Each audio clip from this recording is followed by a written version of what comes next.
Welcome back to video number 3 in the Pink Zebra New Consultant Training video series. Hopefully you've completed the call to action homework in video number 2 and you are just about done with your booking commercial if it isn't completely done, and you've taken some time to practice that, as well as taken the time to answer the Creating Your Personal Commercial section in the Getting Started guide, because those 2 calls to action will prepare you as you start your business to get bookings and begin sharing your opportunity. On this video, we're going to talk about the end of your Pink Zebra party experience and how you successfully transition your guests and your host into the shopping portion of your party. This is about more than just selling your products, because during that all-important time in your party, you're going to be learning how to get bookings and share your opportunity as well. Let's go over what you'll need to know in order to not only create a great shopping environment for your guests at the end of your party, but also how to use that time to secure bookings and determine who might be interested in learning more about your opportunity. You can download the guest care card and the wish list on the ZebraNet site, and you're going to need to make several copies of these before you step into your first party, because you'll be using them and handing them out. I'm going to be teaching you a lot more about how to specifically use these tools during your party in a later training. For now, you're just going to want to make sure that you're handing them out and you're getting your guests to fill them out during your party. I want to talk briefly about each one. Let's begin with the wish list. You're going to want to encourage your guests to fill up their wish lists with all of their favorite items as you go through your presentation. That way, when you sit down with them at the end of the evening, you have a list of the things that they like, so you can help them fill out their order. You can suggest other things they might want to add to their order, and you can suggest that they book a party so they get more of the items on that list and they save money. You want this list filled out. It's really important, as you can see, because that makes it easy to say, wow, look at all the items on your wish list. We need to book a party so you don't have to pay for all this. I'd like to help you get some of this for free or half price. So it's really important that you're encouraging them, as they like things, to write them on their wish list. Even if they have a catalog, they need to fill out that wish list. The guest care card is designed to not only find out if someone's interested in booking a party or learning more about your opportunity, but really to gauge their interest level in those 2 things, because it uses that scale of 1 to 10. And it also helps you gather referrals of other people that they might know who might be interested in learning more about your opportunity because of the section on the bottom. You want to make sure that you use the information that you gain on both these forms during that shopping experience to start a conversation about booking a party or learning more about your opportunity. It's a prime time to do that, and these tools are designed to help you get inside your guests' heads and sort of learn a little bit more about where they are so that you can start that conversation.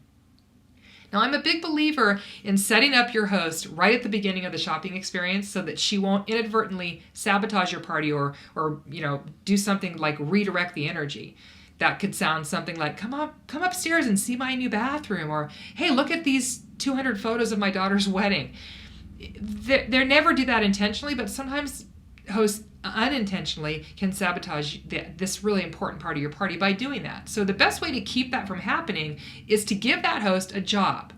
You can have her tidy up, you can ask her to help you, serve food, or that job can be as simple as giving her the job of, and publicly announcing it to everyone, of sitting and filling out her wish list. So, the host has a job now. She's going to be filling out the wish list. If you want another cup of coffee or another, second brownie or whatever, it's self-serve from here on out. That sets her up so that she has permission to sit and do that. You're also going to want to make sure that you set up your guests at the end of this party experience so that they're very clear about what's going to happen next. You're really stepping out of the fun, experiential part of your presentation and into the shopping experience. First of all, you want to make sure that you tell them how they're going to order. And this is really important, exactly how they fill out their order, what are your specials if there's anything that's going on that month, how do they order, and what's the best way for them to do that. You want to tell them how they're going to pay.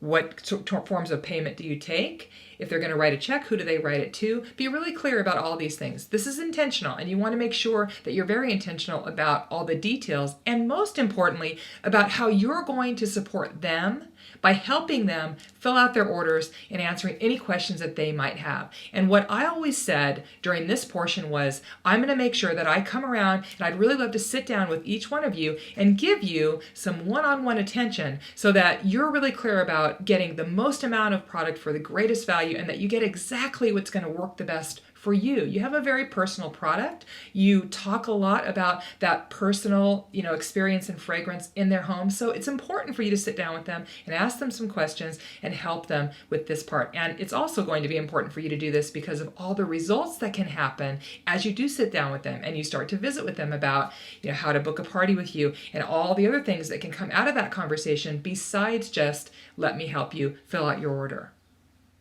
I want to encourage you to be as intentional as you can with this portion of your party. The more you give specific instructions to your guests, the better the outcome is going to be for all those things we talked about, shopping, booking, and sharing your opportunity at the end of that party experience. Again, this is something that you may want to script out and actually practice out loud before you step in front of a group of people so that you know that the words you're using are going to feel comfortable for you and are going to bring you the results that you want, because that's really what this is all about. You'll find specific instructions about how to fill out the order forms, calculate shipping, taxes, and all the logistics that you need to know around this portion of your party on the ZebraNet site. So please make sure you take the time to go and learn that prior to your first party so you feel comfortable stepping into that with the knowledge that you need. Now let's talk about setting up those new hosts at the end of that party, the people who say yes, they want to book a party, so that their parties are successful as well. Learning to build a relationship with your party host will become one of the greatest skills that you'll possess as a Pink Zebra consultant. And it's important to make sure that you start to develop a partnership with those new hosts from the moment that they say yes. We're going to cover the specifics of host coaching in more detail in a later training. But for now, you need to know how to set those hosts up before they walk out the door the night they book. And I'd like to teach you a simple 3-requirement system for success here. It's important that you let every host who decides to book a party that evening know that they need to give you about 5 minutes before they leave so that you can get them all set up for success. And start that time off by giving them a host packet, by acknowledging them, telling them how excited you are about their party, and then letting them know that you just have 3 simple requirements for success from your hosts. And this is exactly what I'm going to teach you right now. So the first requirement is that they set a party date within 30 days, if at all possible. That's really important because that really does reduce the number of cancellations that you experience. If you have a 30-day or less time period, that keeps that person focused on the party and it keeps their motivation and their enthusiasm high. If you let them book 2 or 3 months out, chances are a lot greater that they're going to cancel when you pop back up into their lives after such a long absence. They've kind of forgotten how excited they were. I want to just say a quick word here about getting that booking on the calendar before they walk out the door. No matter what you have to do, do not let them walk out without booking a date with you. Let me tell you why. If they don't book, you're chasing them down, you're leaving messages, and possibly you're losing that booking because you can never connect with them again. If you just say, hey, let's go ahead and get you on my calendar. If you need to change the date, not a problem. You can give me a call. I'm very flexible. We can take care of that. Once you've done that, if she wants to cancel or reschedule, she has to call you. And that's a huge shift. So do whatever you can to get that party booked that night. Second requirement, you want to assign the task of completing the guest list. Now, there are a couple things I want you to think about around this. First of all, if you don't send the invitations in the mail, you really have no way of knowing when or even if they actually go out. And that's a lack of control that can really doom a party to cancellation or, at the very least, horribly low attendance. So if people don't get an invitation in the mail, it's kind of hard for them to plan on attending.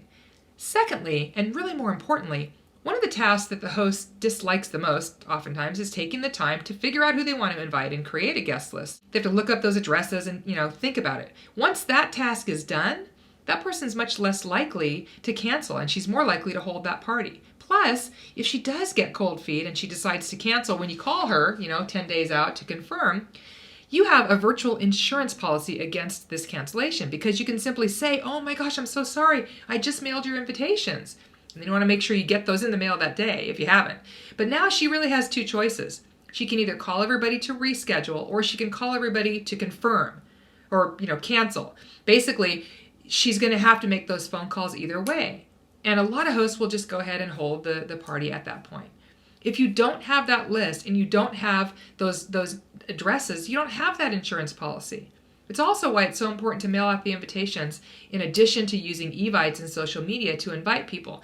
The bottom line is you want that list because it's like an insurance policy against cancellation. So very important requirement. And then the third requirement is that they schedule a host coaching appointment with you within about a week. You want to do that so that you can get together with them, get their list and postage, and plan their party with them. This is really the most important part of this process. You want to take out your calendar, ask when she can find 20 minutes to get together with you and plan her party sometime in the next week or so. And if it's not convenient to do that in person, then you can schedule a time to do it over the phone. Give her a self-addressed stamped envelope so she can send you her list and postage before the coaching time is scheduled. Now, I'm a really big fan of in-person coaching. And before you just decide it's not possible for you, it's just you can't possibly meet with them, don't dismiss it out of hand yet. Make sure you think outside the box a little bit here. If you live a little bit away from your host, are you driving there again for another party possibly, or an errand in the next week or so that you could plan some time to sit down with them? If you have little kids, can you meet them in a park or at a playground? I did most of my host coaching when I was an active direct seller at my local McDonald's, because they had a playland and I had little kids, and a lot of my hosts did too, and I knew that I could get at least 20 minutes of peace while our kids played. You get the idea. I just want to encourage you to be creative before you decide that you can't do this. And I know it's going to take some extra time out of your life, but if it increases your success, it's definitely worth it. One last thing I want you to think about. If a host won't give you 20 minutes of their time in the next week or so, either in person or over the phone, so that you can plan their party with them, you have no business thinking that they're going to put any effort whatsoever into that party.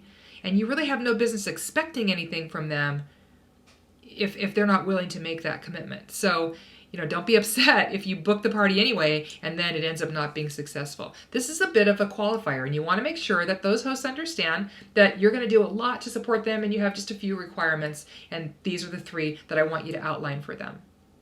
Remember, I'm going to be covering host coaching and all the details you need to really work with that host before the party in the follow-up weekly video and audios that you'll be getting as we progress. So don't worry if you don't feel like you know everything right now. Again, we just want you to learn the things you absolutely need to know to be successful right away without overwhelming you with too much information. So just know that that information is coming. So once you've taken all the guest orders, you've set those new hosts up so that they know exactly what to do to be successful before they walk out the door, and the party's beginning to wind down, you're going to want to sit down and work with your host. Now, your goal here is not only to help that host complete her host order, but also to spend a little bit of time sharing the opportunity with her and letting her know how easy it would be for her to start her own Pink Zebra business. It's okay to share with her how much you earned that night, or to let her know that her party is contributing to you earning the Quick Start Awards. This information could pique her interest and make her more likely to look at doing what you're doing. So take the time to share with her. If she does express an interest, get her in touch with the person who sponsored you as quickly as possible. Again, you'll find everything you need to know about the logistics of filling out the host order on the ZebraNet site. So please make sure that you take the time to learn that. And it's okay if you need to take notes around this and use them at your party. That way you won't forget anything, and it makes you look a little bit more duplicatable if someone's considering doing your business as well. That wraps up the training portion of video number 3. Let's go over your calls to action for this training. So here are your action steps for this video. First of all, script out your language for the end of your party. All the things that we talked about that you're going to need to cover during that stepping into that shopping experience at the end of your party, make sure that you know how you want to say those things, because just understanding them and having the words to say are 2 different things. So script it out and practice it out loud. Script out your language around those 3 requirements for your brand new hosts. And again, make sure that you know how you want to say that so that you're clear with them that you're enthusiastic and you're excited, and these are the 3 requirements that you have for them so that they'll be successful as new hosts for you. And then finally, review the ordering procedures on the ZebraNet site and make sure that you take notes to use at your parties if you feel like you need to do that. And again, remember, this is not a bad thing because it makes you duplicatable and it lets people who are possibly considering doing what you do see that it's okay if they're not perfect. So that's your homework for this time around. Next time, on the 4th and final new consultant training video, I'm going to be talking about some basic business systems that you'll want to have in place as you step into your new business. Again, please make sure that you complete the call to action homework on this video before you move on to that 4th and final video. And I'll look forward to completing this phase of your training the next time.